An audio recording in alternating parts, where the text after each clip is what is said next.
We're a community of 14 Benedictine monks who are really trying to discover together how our monastic life can really touch the kind of world that we're living in. Perhaps we can be a sign to people that it is possible to live in a peaceful way, in a nonviolent way. We really try to live in a world that shares rather than a world in which everyone acts as an individual who is separate, alienated from the others.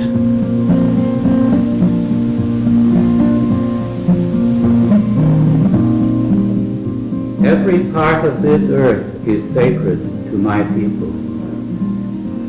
Every shining pine needle, every sandy shore, every mist in the dark woods.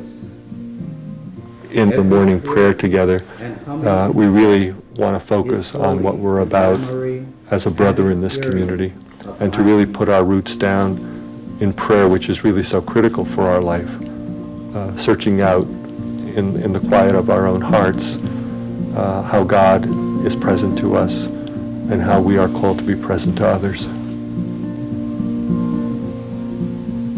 There's always been a very important place for silence in our communal prayer, and we're beginning to see more and more how important it is to be together in many ways, not only in singing and listening, but also in just being present.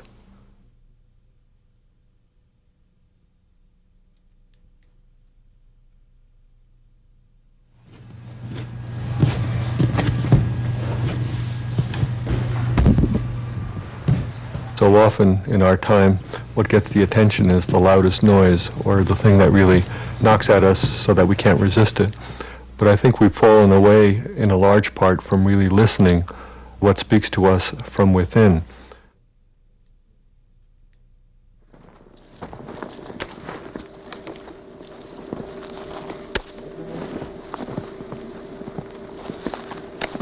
We're kind of brought up in our society of seeing ourselves as basically independent people, the Lone Rangers.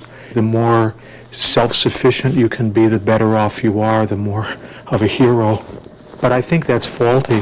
We really are related to one another for good or for ill. The real basic life question is, how will I be related?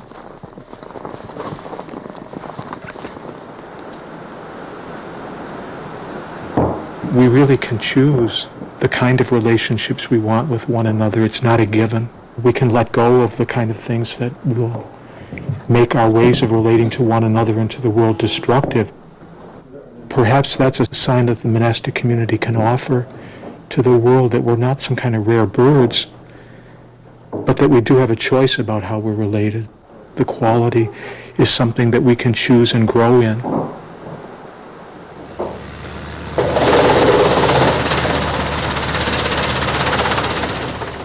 One of the difficulties with our own times, where so many people are working at things that they care nothing about, or they're doing work that they don't even want to do.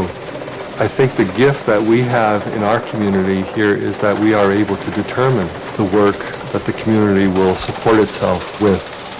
Work then becomes an experience wherein we can discover who we are. It really is bringing the monk into contact with the reality of our world, that we really must be engaged with our hands.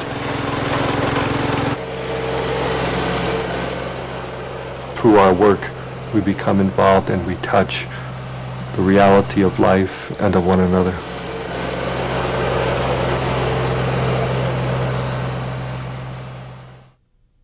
Back in the early 1950s, the community had really just been established. What was here at that time was a simple little house with a swamp in the front yard and a swamp in the backyard, bushes and everything growing right up to the doorstep.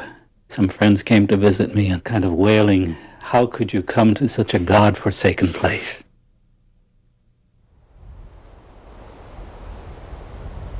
Here we have such a simple beauty, and it has happened, I think, because a community of brothers, over many faithful years of work, of moving stones, of trying to encourage growth here and discourage it there, that it's become a God-blessed place.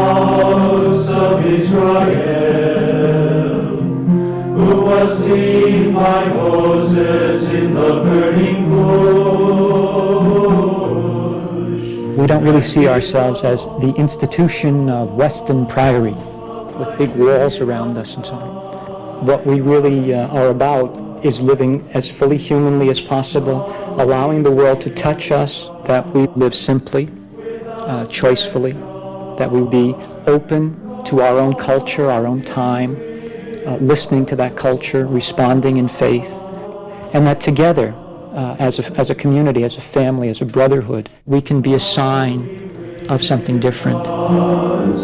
With outstretched arm, come be with us, O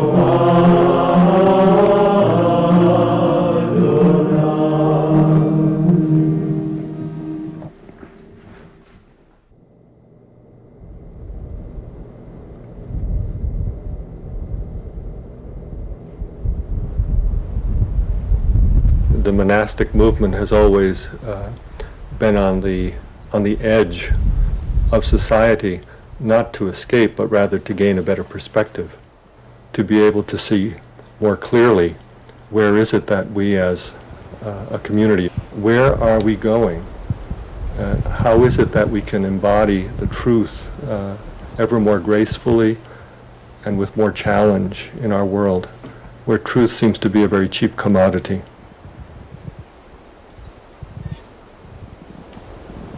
Our society's instant. Give me this, you got it. Whatever it may be.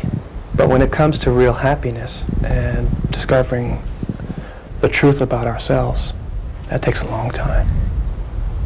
I was a crazy man. I used to party like a son of a gun. I mean, talk about sex, drugs, and rock and roll. It was a real abusive experience of myself and other people. I knew there was something deeper that I wasn't experiencing and that I wanted to. And when I came up to the Priory, I saw something very real and simple about the brothers. And the main thing for me was that they were happy. You hungry today, huh? Are you hungry? Huh? What are you doing? People who knew me before thought it was outrageous that I would come to a monastery. People think, well, this is an escape from reality. This is running away from society. And it's a further thing from that. My yes to my vows was simple. As I looked and lived my vows, as I am now, that's when the challenge came. What does that mean? What does commitment mean? What does trust mean? To saying yes was fairly simple. After I said that yes, it's a whole different ballgame. In our way of life, you cannot escape your issues. You cannot escape living. You cannot escape reality.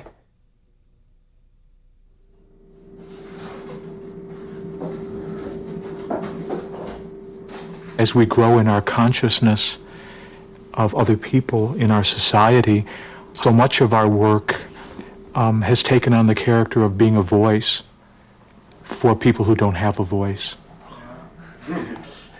At least some people do listen to things we say or sing or make, and that places a real responsibility on us to be a voice for others, not for ourselves, but for other people.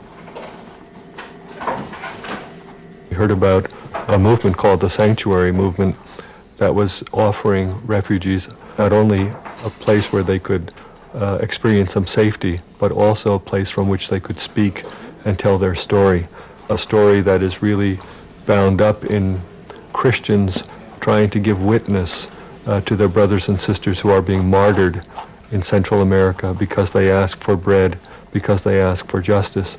We offered our monastery as a sanctuary to a Guatemalan refugee family.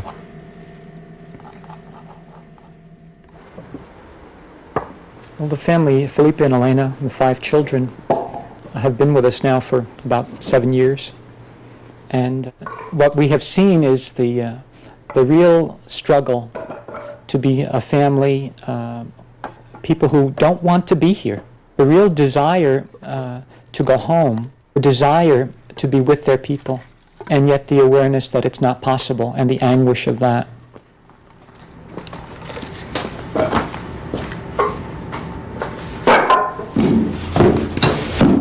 Elena continues to weave. She's taught some brothers to weave. She's teaching her young children to weave because she wants to keep that culture alive.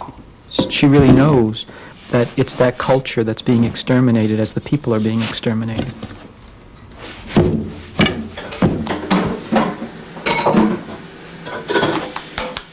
La situación del pueblo de Guatemala en general. The situation of the Guatemalan people is very painful and very sad because of the violence.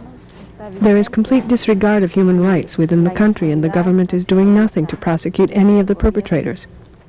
I feel very sad because we didn't do anything to anyone. We had to escape without even saying goodbye to anyone, not even my mother. That hurts me the most. Especialmente a mi madre. Renew the face of this earth by the power of your presence. Lord, have mercy. Free the poor from the tyranny of oppression. Lord, have mercy.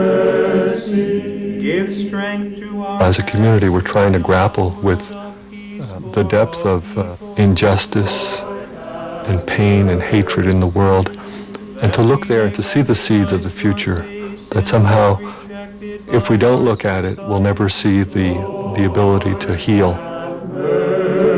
Keep us in communion with those who ask our prayer and with all your people. Lord, have mercy.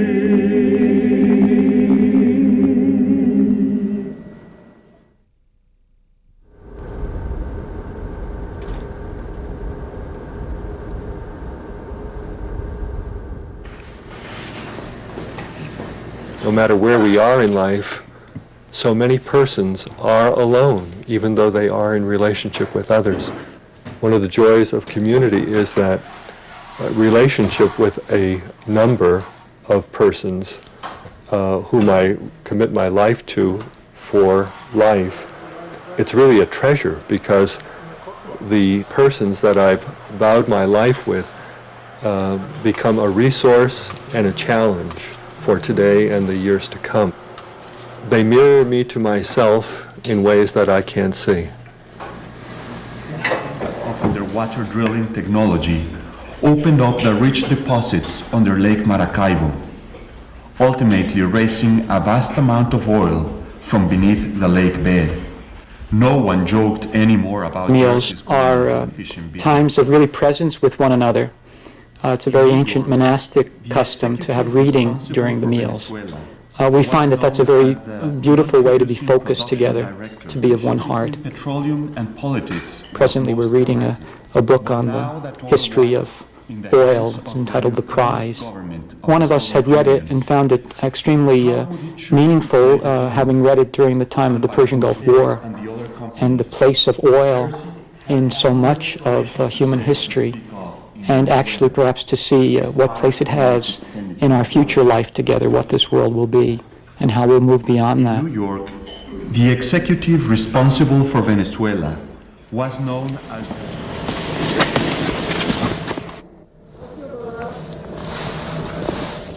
We really have a great time together. Having a balanced life really means finding the time for play, really hard play, letting our hair down, skiing, swimming hard, all afternoon sometimes, but really finding a way of doing that together so that it's a joyful experience. Our life really is meant to be a really human one, and joy is really at the heart of that, and we do take ourselves too seriously. Thankfully, we have brothers who can remind us of that. You know, you need to lighten up a little bit. Oh, you did for another one? The sticks are behind you.